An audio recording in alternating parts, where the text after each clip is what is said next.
Isso aí, Johnny. Mais um episódio do nosso podcast. O podcast mais discreto do mundo. Esse é o episódio 4. E a gente já vai começar a divulgar, né, João? Vamos mandar bala. Agora não tem jeito, a gente não pode fugir, vamos ter que divulgar. Deixa eu ver o que a gente fala agora no começo. Só alguns avisos, então. A gente já tá nas plataformas? Isso. A gente tá com 2 episódios, né, no Spotify. E aí o terceiro e esse, eu não sei como é que a gente vai fazer, porque tem a questão do SoundCloud, né, que ele só aceita 3 horas, né. Eu fui entrar lá de novo lá e o limite tá igual, né. Então não sei se eles vão dar mais, enfim. Mas aí a gente vai vendo, né. A gente também tem que colocar também no Google Podcast, o nome, eu acho, né. Que uma moça lá perguntou pra mim, uma moça do Insta, né. Aí a gente ficou de colocar. Mas a gente consegue, logo tá nas plataformas aí. E a gente provavelmente vai começar a carregar as nossas redes sociais, né, do último filme. Isso.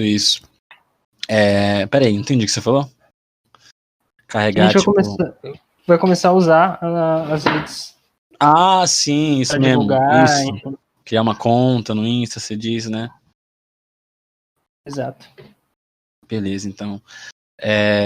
E aí, quem começa a falar do filme? Acho que pode ser eu. Não, você que sabe. Se você quiser escolher. Pode ser eu. Das últimas 2 vezes foi você. Pode ser eu. Beleza, então. Let's go. Bora. Você não vai me perguntar, cara? Vou perguntar, João, qual foi o último filme que você assistiu? Bom, eu vi um filme à maneira como foi o episódio 2, que eu vi um filme classicão. Eu vi outro. Eu revi, na verdade, um filme. Eu vi Vértigo, ou em português, Um Corpo que Cai, essa semana. Em português de Portugal, que é terrível, que chama A Mulher que Viveu 2 Vezes. Essa tradução é. Por que é português por causa do DVD? É porque a distribuição, né, geralmente as distribuidoras regionais, né, elas acabam traduzindo nomes diferentes, assim. Porque tem uma distribuição brasileira e tem uma distribuição portuguesa, como de outros países lusófonos que falam, né, eu acho. E a de Portugal é A Mulher que Viveu 2 Vezes, e em português é Um Corpo que Cai, que eu particularmente acho bem bonito. Sim, eu tentei ver esse filme aí muito tempo atrás, acho que eu era adolescente ainda, assisti um pouquinho, eu falei, chato, não vou ver não, mas era bem novo quando eu tentei ver, que aí tem aquele marketing lá do, melhor filme, sei lá, um dos melhores filmes de todos os tempos, você fala, caraca, o que será que é? E aí quando você vai jovem, você não sei, você... Mas legal você ter falado disso, porque a minha postura para falar desse filme vai ser exatamente essa, assim. Acho que, pelo menos da minha parte, eu não procuro aqui fazer uma proposta de crítica cinematográfica ou uma análise. Basicamente, eu acho que essas coisas acabam saindo um pouco naturais, mas é basicamente a minha experiência com uma obra e enfim, o que eu trago dela. Sim. Então, e ter visto Vértigo foi exatamente isso que você falou pra mim, assim. Eu vi quando era muito novo, assim, quando eu tinha, sei lá, uns 14, 15 anos, coisa mais de 10 anos aí, ou 10 anos, na verdade. 14, 15, 16, e justamente por esse hype, sabe? Eu ouvia falar, eu tava começando a ter um desejo de não só ver e gostar daqueles filmes mais populares que a gente sempre vê, né? Matrix, filmes assim, mais americanizados enfim, mais conhecidos, mas eu começava a querer ver filmes que, enfim, faziam parte de listas, faziam parte de um cultivo aí do cinema. E aí eu vi esse hype todo em Vértigo, de o melhor filme, eleito pela Academia Americana, eleito pela Academia Inglesa, que não sei o quê. Aí, às vezes era Cidadão Kane, às vezes era Vértigo. Bom, vamos ver, né, esse filme, o que tem nele. E eu tinha impressões, eu já tinha visto imagens do filme, assim, procurando, pesquisando, ou gente se referindo, vídeos no YouTube e tal. Que era ainda meio não primário, mas é bem diferente do YouTube que é hoje.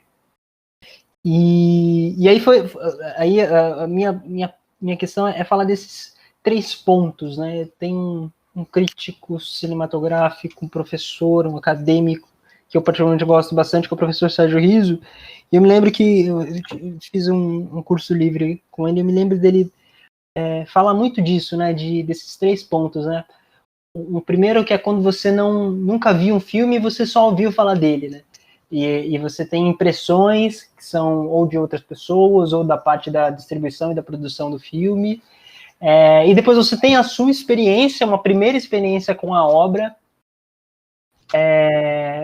E aí você tira de verdade as suas impressões, você vê se era aquilo, se não era aquilo, e aí você faz os seus juízos, você faz toda uma percepção subjetiva inteira e não em pedaços.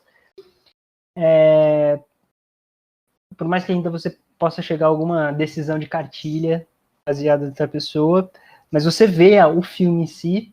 E a outra é quando você volta para esse filme depois de algum tempo. Depois que, enfim, ou você já tem conhecimento sobre aquilo, ou não, ou quando você já está adaptado à obra, mas não em seguida, mas assim, com o tempo, sabe? Com uma certa experiência vivida, passada. E o meu objetivo de falar de Vértigo é isso, assim, eu me lembro de ter visto o filme, primeiro ter tido essas impressões, em geral, e ter, será que é mesmo? O que é? É um filme meio antigo, como que será o ritmo? É um ritmo novo? Tem efeito especial? O que tem? O que não tem? Como que é esse negócio? Como que eles faziam o filme para ser eleito? Poxa, um filme tão antigo para ser eleito o melhor? Eu já vi filmes tão bons aí. Tinha essa, digamos assim, imaturidade. Essa coisa de... Se é o melhor, eu tenho que conhecer, pô. Eu não posso ficar sem conhecer o melhor filme. Perfeito, exatamente isso.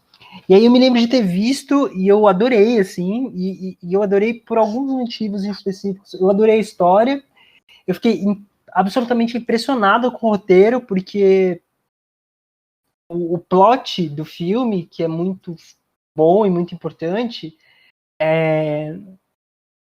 era bem, digamos assim, impactante, sabe? Eu senti como eu vi os plots dos filmes novos, ou dos filmes ali que eu consumia na adolescência, uns filmes divertidos e tal. E eu falei, caramba, que plot interessante, eu não esperava, sabe?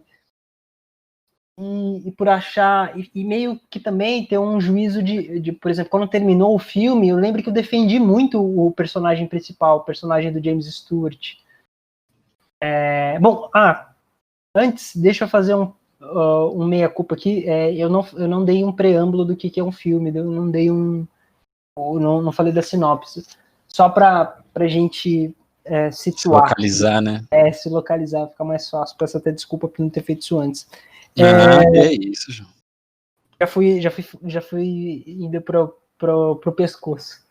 Bom, o Vértigo é um filme do finalzinho dos anos 60, de 58, no caso. É um filme do Hitchcock. Eu não sei se é um Hitchcock.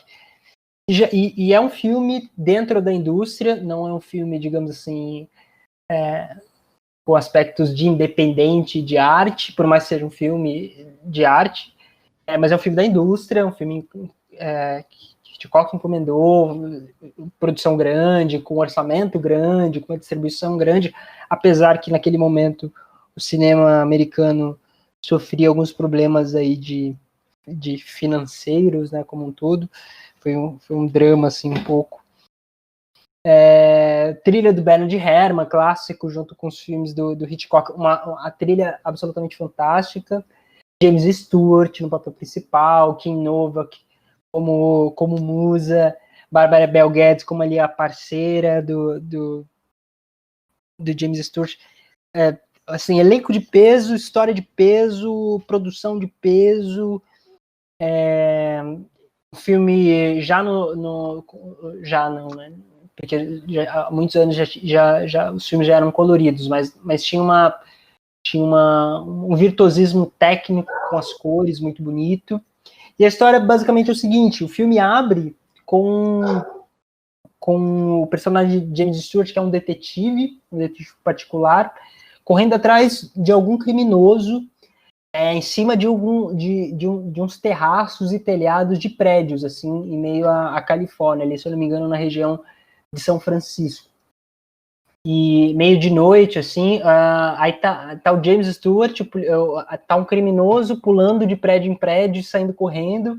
Em seguida vem o James Stewart, atrás dele o detetive. Em seguida vem um policial que tá fazendo parte ali da operação. Minto, vem primeiro esse policial e depois o James Stewart. E é uma cena que, como no filme passado, que o Mississippi em Chamas, que a gente falou no episódio 3, é um filme que tem digamos assim, uma tradição clássica do roteiro, né, de você ilustrar ali nas primeiras cenas, naqueles primeiros minutos, o que carrega, o que é o fio condutor do filme, né? E o fio condutor do filme é justamente essa cena. Eles estão saindo, o cara tá pulando de prédio em prédio, o criminoso, aí o policial pula atrás e consegue atravessar para outro prédio. No entanto, quando o detetive particular de James Stewart, o que a gente pode chamar eu vou chamar ele de Scott, que é o apelido do personagem dele no filme, o Scott, ele pula, ele escorrega num telhado e ele fica segurando uma calha. E sabe, sei lá, 10, 12 andares acima, ele fica pendurado numa calha. Aí, quando ele olha para baixo, ele sente uma sensação de vertigem absoluta, assim. Ele fica totalmente desnorteado, com altura, e tem uma crise ali, e ao mesmo tempo que ele está tendo uma crise de vertigem, todo abalado, ele está se segurando para se salvar nessa calha, né?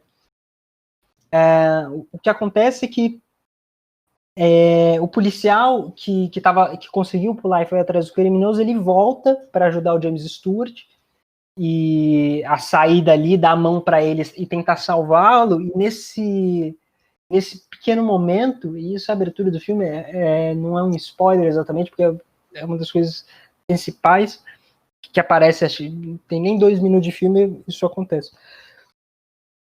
Ele vai tentar dar a mão ele já estava salvo, estava tudo bem com o policial, ele vai tentar dar a mão pro James Stewart para salvar ele, e ele cai do prédio. Ele cai a não sei quantos andares de altura. Eu falei 10, podem ser 20. É muito 20. alto. E o cara cai e morre.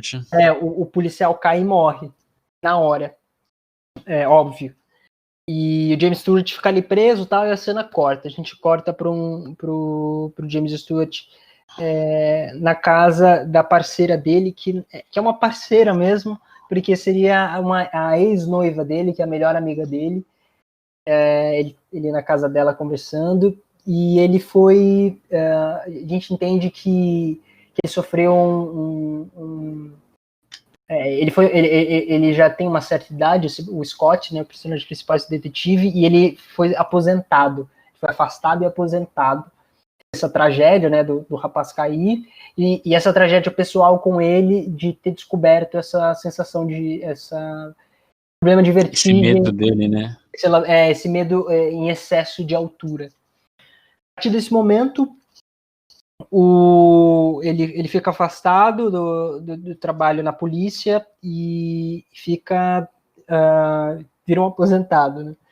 E ele começa e aí até uma cena que ele conversa com a parceira dele e vai tentando explorar essa parceira dele, que a gente vê que visivelmente eles são muito próximos, muito amigos, muito íntimos, em vários sentidos, mas eles não são um casal efetivamente, e já foram um casal, mas mantiveram as boas relações. Eles têm uma química muito gostosa, assim. O James Stewart é um cara fantástico, tem uma atuação muito simples nos filmes dele, mas ele é muito gentil, ele é muito carismático, assim, em todos os filmes dele, desde dos filmes dos anos 30 lá, o Levada da Breca, não me engano, Jejum de Amor, não lembro se ele tá no Jejum de Amor, mas enfim, não, Levada da Breca ele também não tá, é o Cary Grant. Mas enfim, tem uns filmes nos anos 30 que ele tá, que eu acho que é a Elizabeth Hepburn, ele tem um carisma, assim, os filmes dele, ele tem uma postura mais séria, mas ele também não é um fortão, tal. Ele é um cara muito mais inteligente, muito mais charmoso, assim. Eu gosto do tipo de galã que o James Stewart é. Ele não é um galã meio óbvio, assim. Enfim. E eles têm essa relação, essa química muito legal. Eles vão conversando, ele vai falando ali das dificuldades dele, que ele tem que superar esse medo de altura dele que ele descobriu mais recentemente, que fez ele sair do trabalho, enfim. E tem um certo momento que ele faz um teste, ele pega um banquinho assim, ele sobe no banquinho, só que aí ele fala, tá tudo bem no primeiro degrau, tudo bem no segundo. Aí chega no terceiro, ele olha pra janela e eles estão num prédio. Aí ele olha lá a altura e ele fica todo embasbacado e cai, se joga, assim, uma cena bem melosa. A atuação no filme, as atuações no filme, elas são muito caricatas, sabe? Não tão caricatas assim, mas elas têm pontos muito caricatos, assim, que chegam a ser cômicos, de certa forma. Essa cena, por exemplo, ela é muito cômica, por mais que ela seja triste para ele. Enfim, ele tá aposentado e se retirou da polícia e tá justamente por conta dessa dificuldade. Eu não me lembro se ele se recusa a trabalhar no escritório ou ele só vai poder fazer trabalhos de escritório. E ele tá descansando. Um amigo dele, um antigo amigo dele, convida ele para ir no escritório da empresa dele. Aí ele recebe esse cara e é tipo numa espécie de porto, assim. O cara é dono de umas... dono não, ele toca a empresa do sogro dele, se eu não me engano, da mulher dele, que é uma empresa que gera bastante dinheiro, acho que é coisa de importação e exportação de coisas, enfim.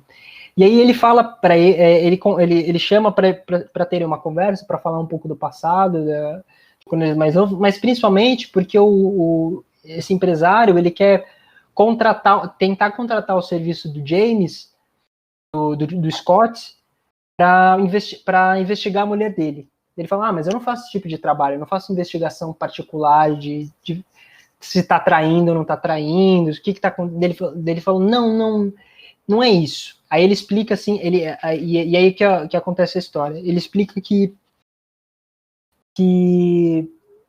a mulher dele, a mulher desse empresário, ela tá tendo algumas posturas muito estranhas. Ela é uma socialite, ela não tem um emprego fixo, ela não tem uma postura, ela não tem digamos assim, uma função.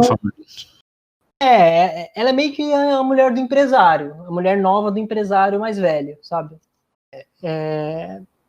E ele disse que ela tá muito estranha porque ela faz alguns passeios durante o dia, só que assim, durante esses passeios ela pega o carro e gira 150 km por dia, ela vai em lugares, ele falou que ele tentou seguir ela e ela vai em lugares esquisitos, fica muito sozinha, ela vai no museu, ela vai na floresta, ela vai na ponte. E aí ele dá uma sensação de mistério quando ele fala que essa mulher, ela não lembra que ela faz essas coisas. E que essa mulher, ela tá pegada a uma história que eu não sei se é familiar ou uma história de que teve uma mulher que fazia exatamente as mesmas coisas que ela faz, só que ela foi e se matou nesse lugar. E parece que a mulher dele tá agindo da mesma forma. Só que ele não consegue entender esse mistério. Então, quando ele conta isso, a história ela cria um tom de fábula quase, sabe? De mistério muito grande, de você entender por que essa mulher tá indo em lugares, fazendo certas coisas, ou absolutamente não fazendo nada, e andando o dia inteiro, e ela não se lembra que ela fez essas coisas. Muitas vezes ela diz que não se lembra que fez essas coisas. Ele insiste pro Scott investigar isso, o cara ele se recusa, tal, não sei o quê. E ele fala, bom, tá bom, eu vou. Ele falou assim, ó, vamos fazer o seguinte, hoje eu vou jantar com a minha esposa, você vai lá no restaurante, vê a minha esposa e vê se você acha alguma estranheza nela. Aí o James concorda, e ele, a princípio, a gente percebe desde cara que ele acha ela muito bonita. Ele fica fascinado na beleza da esposa desse amigo dele. E começa a investigar. Ele começa basicamente a só segui-la. Ele começa a seguir ela pelos lugares que ela vai. E a gente vê que essa mulher ela tem umas tendências meio suicidas, sabe? Ela quer ir em lugares altos, ela quer ficar em lugares de grande amplitude sozinha. Enfim, ela tem um mistério assim muito estranho. E ele começa a seguir ela para tentar entender o que está acontecendo. Caraca, meu. Achei interessante isso que você está falando. Achei bem. Nossa, achei bem legal, cara. É muito gostoso, assim, essa sensação de você vai junto com o James, assim, e você vai seguindo ela, você vai vendo. Aí tem uma hora que eu acho que eu vou contar até aqui só, depois eu fico para quem não viu o filme. Vale a pena ver, de fato é um dos melhores filmes já feitos, não à toa, e depois eu vou chegar lá. E aí tem uma hora que ele tá seguindo ela, e eles estão lá naquela ponte famosa de São Francisco, aquela ponte laranja lá, não sei, acho que é Golden Gate, que chama. Posso estar falando besteira, mas se eu não me engano é Golden Gate. E ela tá sozinha lá, e ela se joga no rio, na Bahia. E aí ele tá seguindo ela, ele vê de carro, ele vai lá e não tem o que fazer, ele vai e pula na Bahia de São Francisco para salvar ela. Ele pula de cima da ponte. Não, ela não tá em cima da ponte, ela tá embaixo da ponte. Tá. Boa pergunta. Ela não tá em cima da ponte, ela tá debaixo da ponte, mas ela pula direto no rio. Só que parece que ela tá meio... E ela sempre tá com uma postura meio de possuída, sabe? Parece que ela não transe, tá né? Isso, em transe, perfeito. E aí ele pula para pegá-la, aí não tem o que fazer, ele leva ela para casa para cuidar, porque ele também finge que ele não sabe de nada, fala, olha, eu te encontrei, eu tava andando por aí, enfim. E eles vão criando uma relação, ele se aproxima dela efetivamente, porque ela acha ele simpático, gosta do papo, ele fala, olha, não tem nada para fazer, e aí eles vão caminhando juntos, e nesse meio termo eles acabam se apaixonando, mas ainda tem esse mistério. Bom, eu vou contar até aqui. A história, ela dá uma mudança incrível no meio do filme, e ela chega num ponto final. Cara, eu não sei, agora não sei se eu conto do filme ou não, mas enfim, eu acho que naturalmente eu vou acabar contando. Mas enfim, voltando esse é um preâmbulo gigante. Isso nem vou chamar de preâmbulo. Voltando a minha experiência, eu lembro que quando eu vi o filme, eu fiquei muito fascinado com essa áurea, com esse... eu fiquei em transe como a menina fica por essa história, assim, porque ela é muito fascinante do ponto de vista de atuação, ao mesmo tempo que ela é meio... Tem aquilo que a gente conversou em uns podcasts atrás, que ela tem muito dos artifícios cinematográficos, em que uma atuação mais caricata, sabe? Uma pessoa nunca falaria daquele jeito. Uma pessoa nunca faria isso ou aquilo, mas que isso torna importante, fica bonito esteticamente, faz parte da história. E eu lembro que eu também que eu fiquei fascinado com isso, as cores do filme, a versão que eu já tinha visto, obviamente, ela foi remasterizada, se eu não me engano, nos anos 90, final dos anos 80 ou anos 90, não me lembro. E ela tá uma versão maravilhosa, as versões que a gente tem no Brasil, desde o que a gente acha de torrent por aí, quanto DVD e Blu-ray. e as cores do filme muito impactantes, as atuações, o plot do filme e os efeitos que o Hitchcock coloca, sabe, nos filmes, a famosa cena do vértigo, né, você dá zoom numa imagem e ao mesmo tempo você puxa o traveling, né, o suporte da câmera para trás, né, você faz o movimento ao contrário, você joga para frente e puxa para trás e dá aquela sensação de vertigem, que é a sensação que o James Stewart passa durante o filme, e foi criada justamente dentro dessa obra. E quer dizer, tem muitos artifícios que deixam o filme muito encantador e muito curioso, assim, sabe? Você fica encantado, assim, e ao mesmo tempo você fala, é uma história que poderia ser de verdade, e ao mesmo tempo você percebe que não é uma história de verdade, e que você deixa meio que ser enganado junto com o filme, com a história e com tudo aquilo que acontece. E é gostoso fazer parte disso. E eu me lembro de ter me sentido muito assim, de terminar um filme muito extasiado e falar, caralho, que é isso? Assim, eu acho que eu nunca vi um filme com esse perfil, sabe? E eu me lembro de ao mesmo tempo, criar esse peso e essa história e esse, digamos assim, esse hype todo, no seu sentido, tanto historicamente, mas tem o sentido de quando você se impacta aí, sim, quando eu tive a minha experiência nessa segunda parte, né, então eu não sabia, nunca tinha visto, já tinha ouvido falar e visto algumas coisas, aí eu vi o filme, eu fiquei impactado, eu falei, caramba, pode ser sim que seja o melhor filme, ou pode, não sei se mas absolutamente me encantou, assim, fiquei, caraca, que foda. E aí eu terminei o filme, sabe, defendendo muito o personagem, falando, caramba, ele tem razão, ele é isso aí, sabe?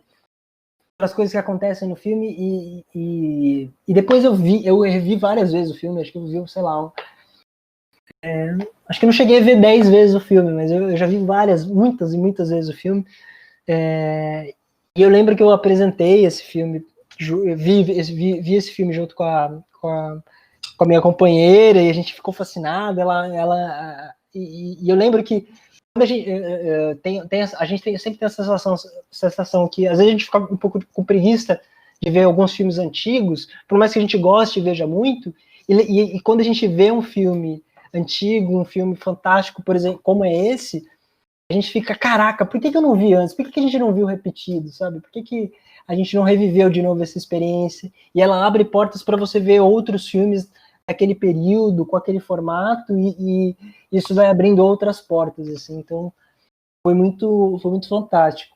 E essa última semana que eu revi o filme, eu já tinha revisto, sei lá, acho que foi a última vez que eu vi esse filme faz uns 2, 3 anos. Ou menos, não sei. E aí eu vi o filme, eu prestei atenção com tudo, sei lá, passado 10 anos que eu vi a primeira vez. Cara, como eu terminei o filme discordando do personagem. Essa última vez que você viu? Não, assim, achando tudo maravilhoso, eu ainda tenho o mesmo encantamento com tudo. No entanto, nessas experiências repetidas depois de ver o filme, quando você. E que é aí que você valoriza todo o virtuosismo de fazer um filme, sabe? O virtuosismo do Hitchcock, das atuações, de tudo. Que é que você já sabe tudo o que vai acontecer, você já sabe absolutamente tudo e você fica esperando, você fica ansioso para aquilo acontecer, porque você sabe o que vai acontecer, e você fica na espreita de que cada vírgula, cada coisa seja preenchida, e ao mesmo tempo, ao longo da duração, e a minha última experiência é um exemplo disso, como você vê coisas que você não tinha visto, como você percebe como ele montou aquilo para dizer, para falar, para mostrar, para evidenciar, como às vezes você, uma posição mais subjetiva de como você compreende, como você absorve, como você critica o filme a partir das suas experiências, a partir do seu conhecimento, como isso muda ao longo do tempo. Eu terminei o filme absolutamente com raiva do personagem principal, com raiva do que acontece na história, e amando o filme ainda mais, porque ele mudou ao longo do tempo, mesmo sabendo que era a mesma obra, mesmo sabendo que era a mesma coisa, assim. Então ele acaba sendo meio isso que a gente chama de atemporal, né? E por isso obra-prima tem um pouco desse estigma, justamente porque pelo menos para mim, e não acho que tem que ser verdade absoluta nem para o cinema em si, mas é muito difícil você não ficar fascinado com o filme. Assim. E ele te prende, ele te conduz, ele te leva, todas as coisas te levam, ele é muito fechado, ele é específico.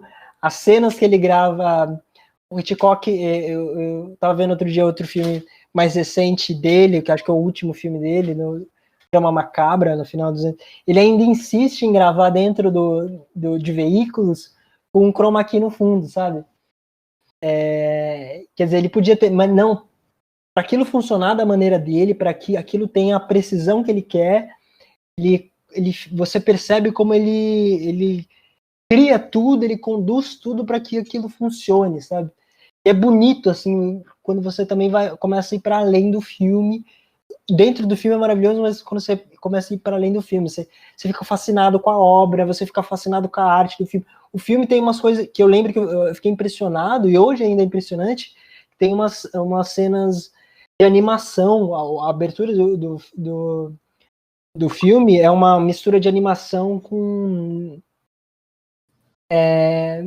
um efeito visual, assim, são 3 minutos de créditos de abertura do filme, com a música poderosíssima abrindo, e você fica, caramba, meu, isso aqui eu não consigo nem fazer no After Effects hoje em dia.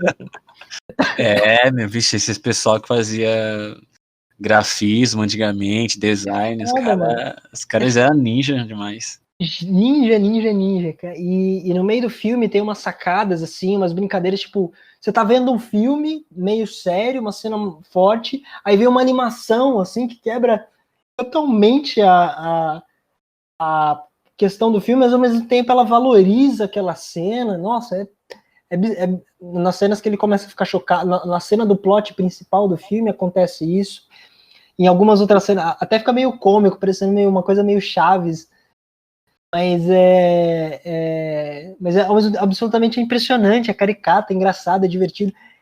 Cara, é obra-prima, assim, não tem o que falar, a gente acaba não conseguindo sair do artifício.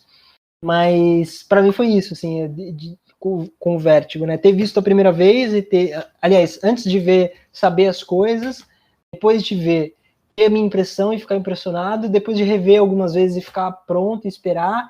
E essa última vez que eu revi, depois de tanto tempo, depois de tantos anos, mantendo a fascinação pela obra, mas mudando de opinião basicamente completamente do que eu tive há 10 anos atrás. E foi muito legal, assim, eu até vou ver de novo.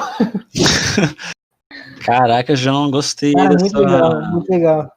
do seu relato aqui. Já coloquei mais filmes, né, do Hitchcock aqui para assistir. Mas, cara, eu gostei muito da história, assim, porque tem umas... Não sei, uma espécie de relação, assim, no sentido de conceito, né? Porque o cara, ele tem esse problema de altura, né? Aí meio que ele começa a sentir desejo por essa moça que justamente vai nesses lugares perigosos, assim, já...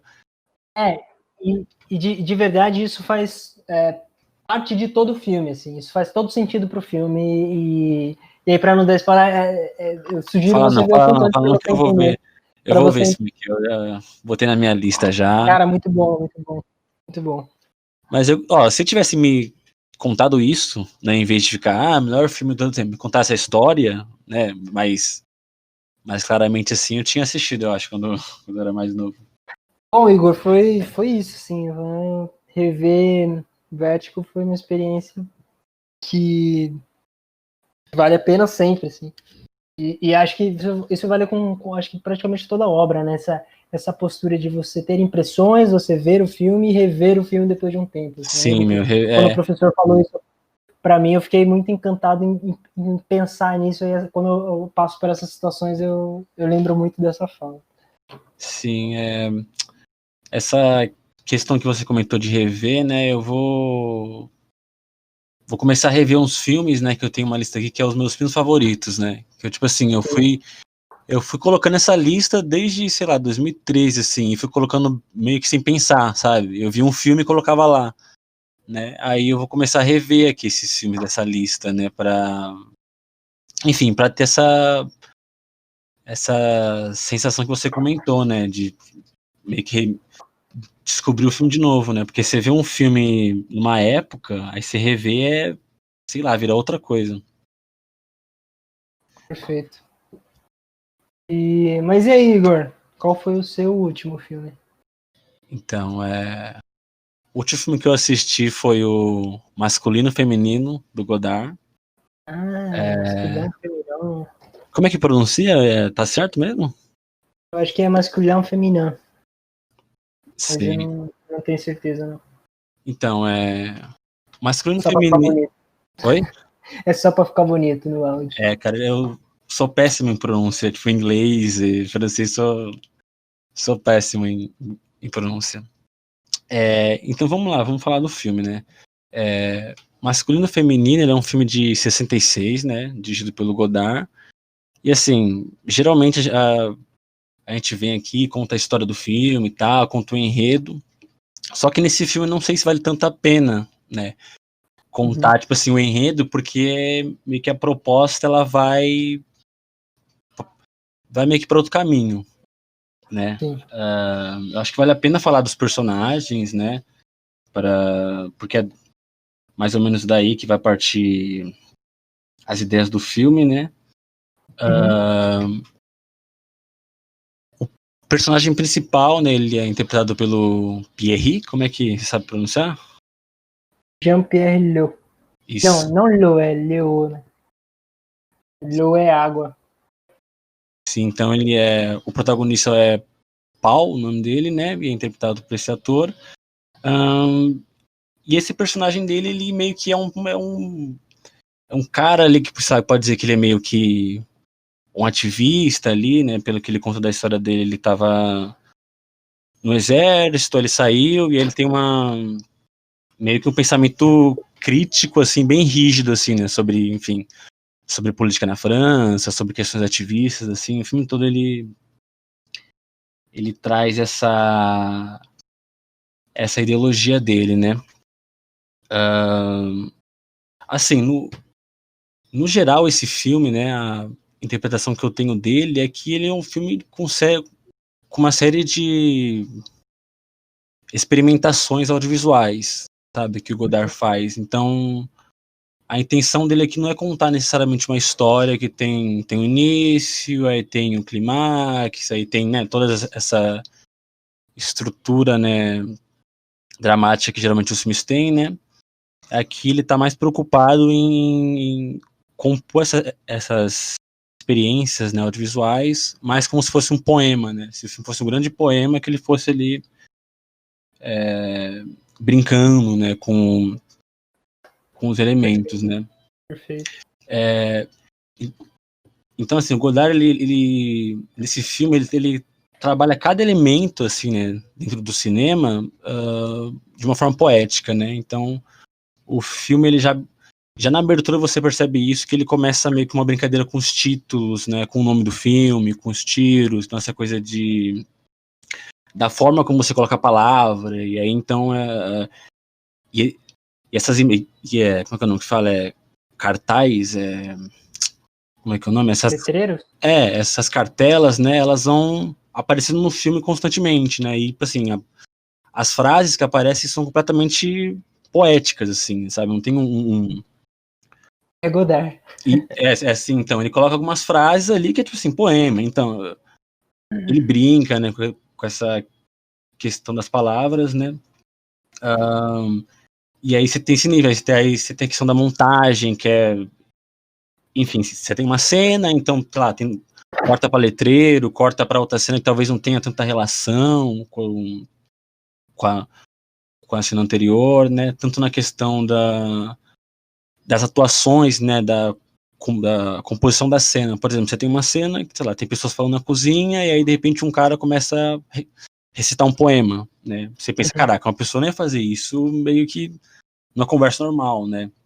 E aí a pessoa tá falando, ela começa a falar muito rápido, aí ela fala devagar, ela faz, enfim, meio que ele vai explorando ali a atuação, sem ter um objetivo de avançar a história, porque tem que, né, acontece a narrativa. Tanto é que, tipo assim, tem cenas do filme que acontecem coisas meio que extremamente agressivas, só que no filme não... É como se os personagens não dessem importância pra isso, né? E você fala, caraca, isso é meio chocante, e, tipo, os personagens meio que seguem a vida, né? Acho que na primeira cena, assim, né, que ele encontra a garota do filme, que ele vai começar a ter um relacionamento. Aí quase no final da cena, o casal tá discutindo, aí a mulher vai e mata o cara e, tipo assim, próxima cena. Isso meio que não tem importância. É algo bem, sei lá, grosseiro. Não é alguma coisa É, assim? é algo bem grosseiro, mas, enfim, aquilo ali é mais pra sei lá, compor uma experiência poética, né, do filme. Então, assim, são diversas cenas que são mais experimentações, entendeu? Então aí que ele vai brincando com os elementos, né? Com sons, ele coloca voz off, coloca o pensamento de um personagem, né? Então, no geral, esse filme, acho que ele é um grande poema, assim, do Godard, né? Que o Godard faz um poema sobre política, né? A política, a situação da França, né? Com toda certeza. Na época, a questão dos jovens, né? Em relação a essas políticas internacionais, então o contexto da Guerra do Vietnã, né? A relação entre os gêneros, né? Entre, né? O título do filme é masculino e feminino, é isso. Então é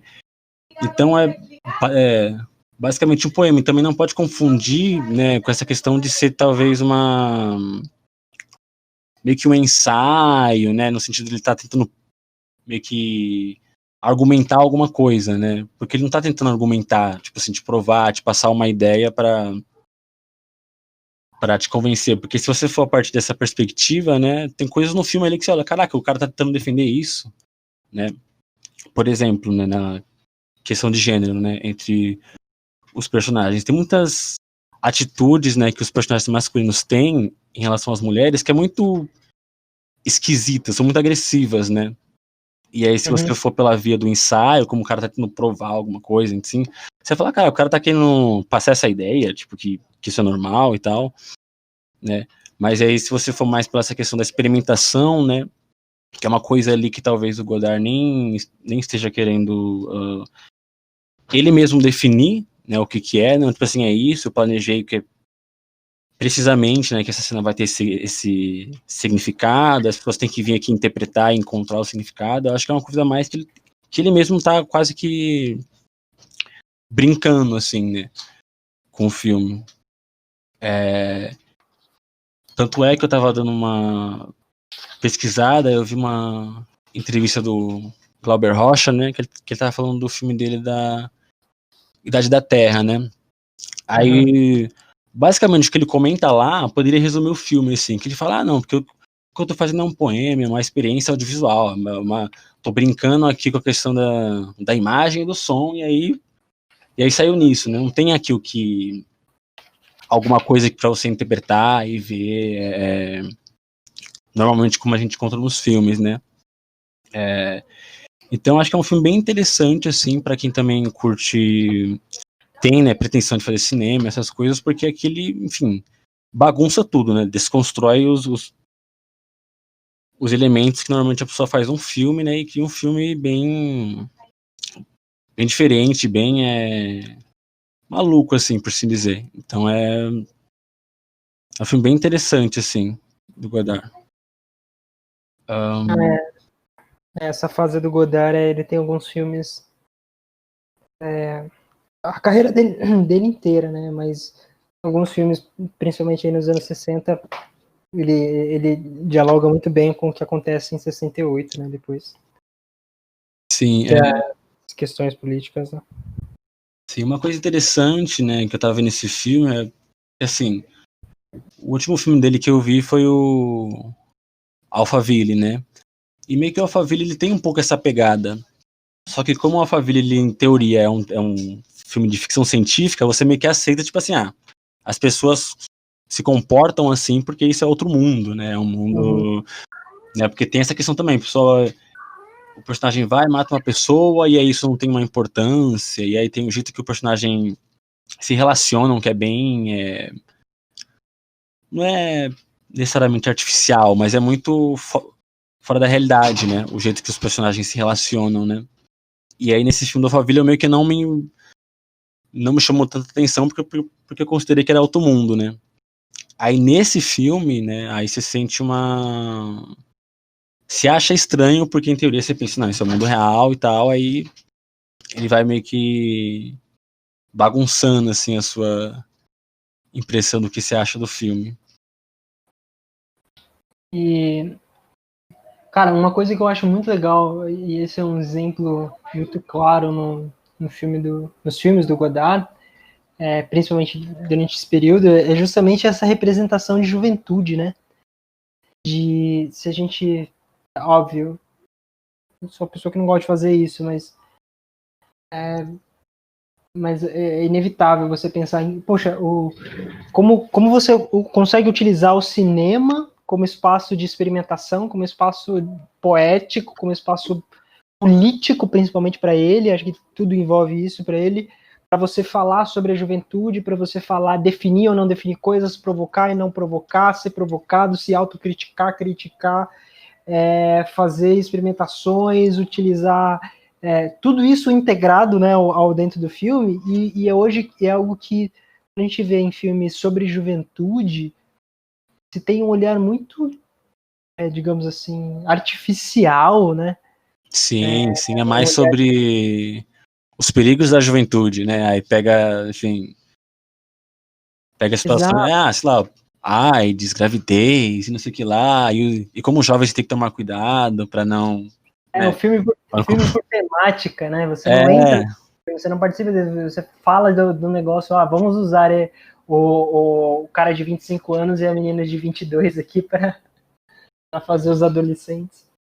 Sim, sim. Nesse filme aqui, meio que os personagens, eles são jovens e meio que eles têm uma certeza, assim, no sentido assim, de ideia, né, do que eles pensam, do que eles acham, bem fixa, assim, não é tipo assim, os adolescentes que não sabem de nada. Tipo, por mais que, sei lá, que eu não concorde tanto, assim, com a visão dos personagens, eles é bem rígida e é isso, e eu vou, enfim, defender minha ideia, né. Realmente é uma forma diferente, assim, de você mostrar a juventude, assim. É um filme muito representativo nesse sentido. Pô, a chinesa é assim, tem um filme dele que eu acho que ele fez depois do Acossado, que foi o Pequeno Soldado, acho que é Pequeno Soldado, Le Petit Soldado.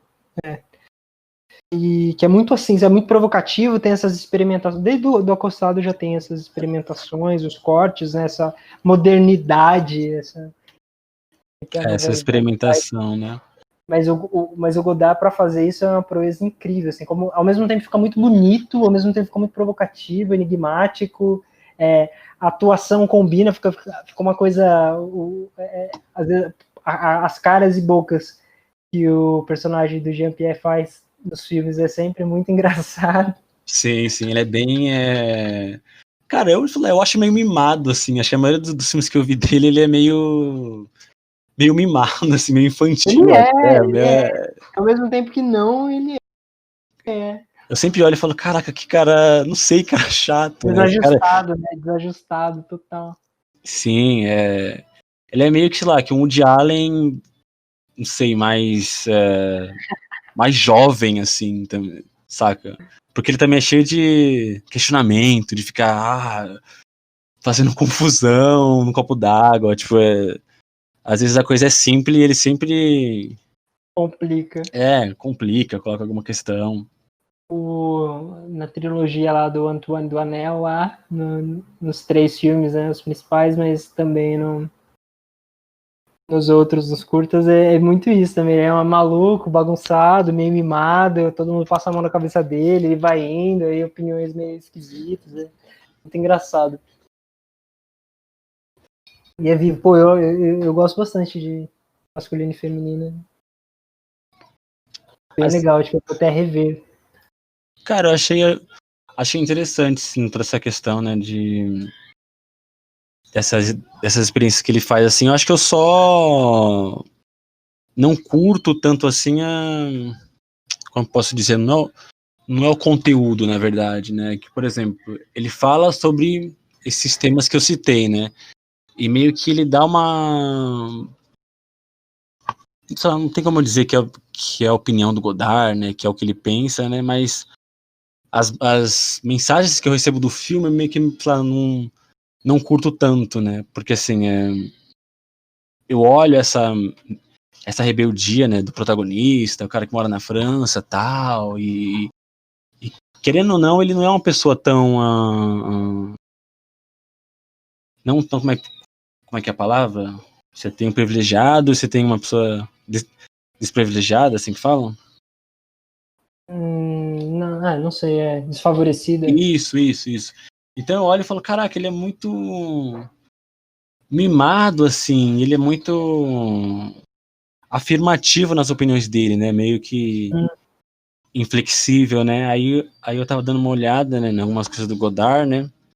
Na briga que ele teve, né, com o Truffaut, eu falei, cara, me lembra muito, mano, essa coisa meio que não é isso e, enfim, as pessoas estão alienadas e eu tô certo e eu tenho que provar pra elas que elas são alienadas, assim. Isso é Não, meio... essa postura arrogante Sim, eu acho muito esquisito, assim, é essa... a grande controvérsia do Godard, né? Sim, pô, acho que o Godard, acho que ele vai ser um cara bem problemático, assim, nesse sentido, né? De... Ao mesmo tempo é aqueles gêniozinhos que meio que precisam ser controversos, sabe? Sim, Porque não, assim, ajuda, né? Num certo sentido. Mas de fato, quando a gente olha para essas opiniões diversas, é curioso. sim, assim como personagem, né, o Godard, eu acho que ele tem muita autenticidade, assim, sabe? Acho que quando ele faz e quando o personagem fala, é uma coisa meio que... Ele tá falando verdadeiramente o que ele pensa, sabe? Ele não tá sendo artificial, então ele tá sendo autêntico, né? Isso é bem interessante, isso tem uma potência, querendo ou não, você assim, discordando da visão dele e tal, e isso meio que leva você a realizar diversas coisas, né? Te dá carga para você realizar várias coisas, que o Godard faz, né? Que ele, tipo assim, ele faz meio que ele não tem, digamos assim, necessariamente um estilo característico dele, né? Porque eu dou uma olhada aqui nos últimos filmes dele, são completamente diferentes, assim, é outra coisa que ele vai experimentar, né? Ele tá sempre... Ele é um ensaísta do cinema, né? Ele é um Isso, cara ele tá sempre que experimenta. pensando, né, Exato. no que seria o cinema, o que eu fazer, então é bem autêntico, assim, né? Então ele pode chegar e falar, o filme que eu fiz 10 anos Ele atrás, pode, nada a ver. ele pode, né? Cara, E, eu lembro que eu vi eu tenho uma edição da Cossado em DVD, né? Em DVD não, em Blu-ray. E aí tem vários extras, assim, aí sempre uma fase, sempre fica na minha cabeça quando eu penso no Godard. Que ele fala numa entrevista, assim, não sei se ele ele ainda tá no comecinho da carreira dele, e aí ele falou, então, depois que eu fiz Acossado e todo mundo gostou, e enfim, eu queria fazer um filme que ninguém gostasse. Porque ele não sei se ele fala que ninguém gostasse, mas assim, eu não queria superar a expectativa de ninguém, eu queria destruir as expectativas das pessoas, porque daí eu me sentiria livre para criar. Porque se eu ficar tentando superar a expectativa a cada filme, seria uma bobagem e eu não vou conseguir fazer isso. E eu não tô preocupado com isso. Eu quero que as pessoas discordem. Eu falo, pô, isso é legal, né? Tipo, o cara não é tá legal, preocupado. pô. Tipo, quero destruir, eu quero que todo mundo odeie meu próximo filme para que o terceiro filme eu faça tranquilo. Sim, eu meio que acredito que ele não tem essa perspectiva do tipo assim, eu vou fazer o melhor filme aqui, essa aqui vai ser minha obra-prima, né? Meu próximo filme é o meu grande filme. Ele, tipo assim, enfim, vai fazendo. E eu acho essa atitude bem inspiradora, assim, né? Porque se um dia, né, conseguir me tornar um diretor de cinema, eu quero fazer um filme atrás do outro. Eu não quero, Não consigo. sabe, não, eu fiz esse filme, agora já encerrei esse tema, agora eu vou procurar outro tema para eu fazer, porque já falei desse tema. Não, se tiver que repetir, enfim, meio que seguir o fluxo, assim, eu acho bem interessante, assim, esse jeito, né? Acho que tem muito diretor, assim, estrangeiro, que ele tem essa coisa de fazer, eles têm uma filmografia grande, né? Porque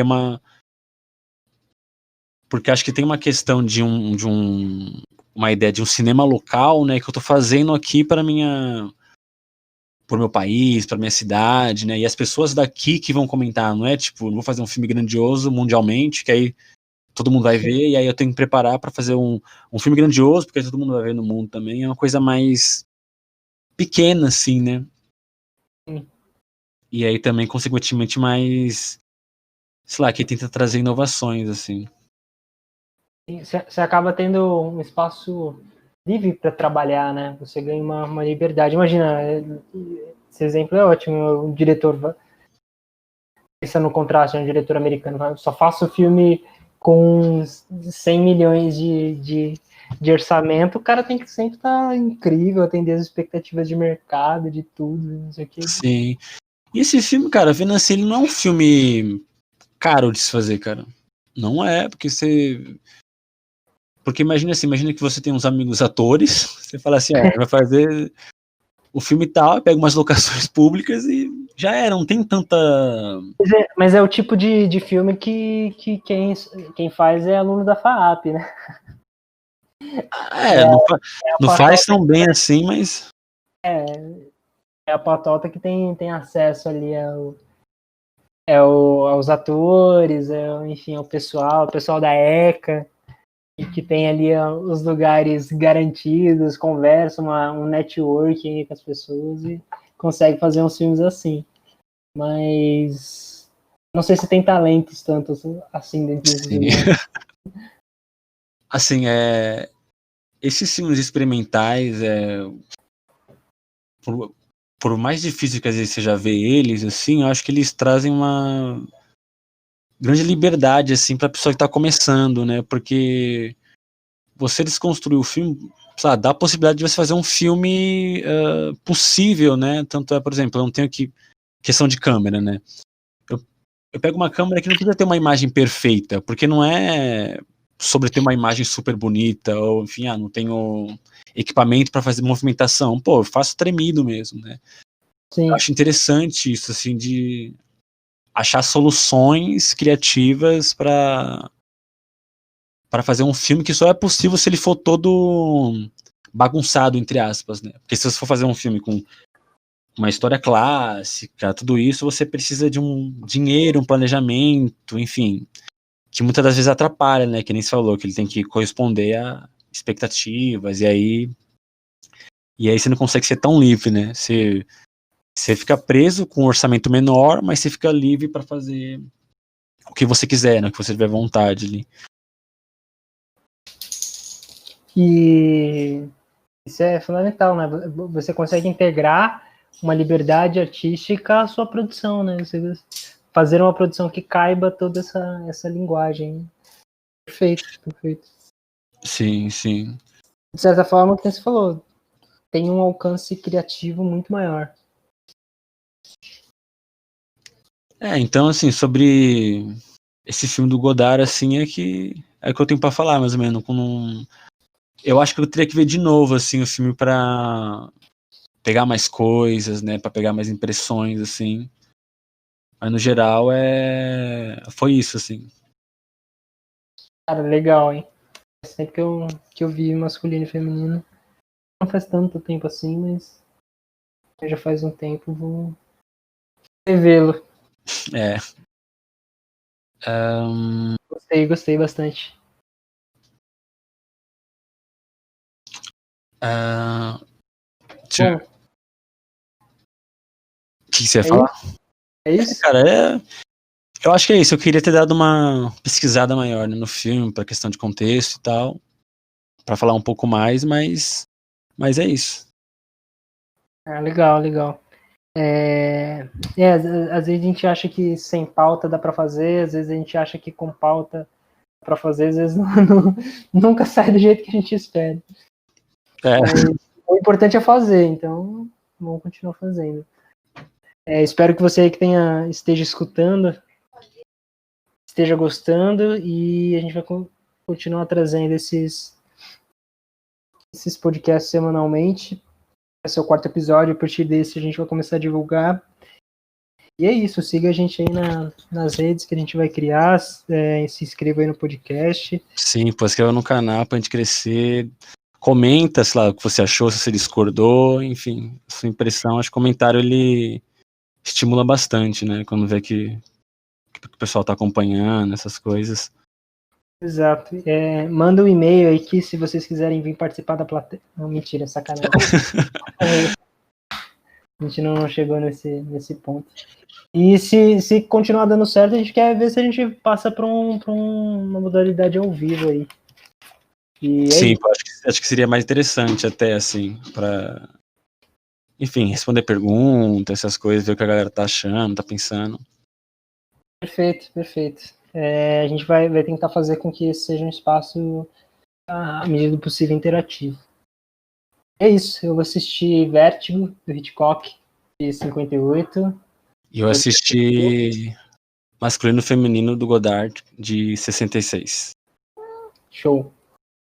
Show, Até o próximo podcast aí, todo mundo. Valeu! até o próximo. Falou, pessoal.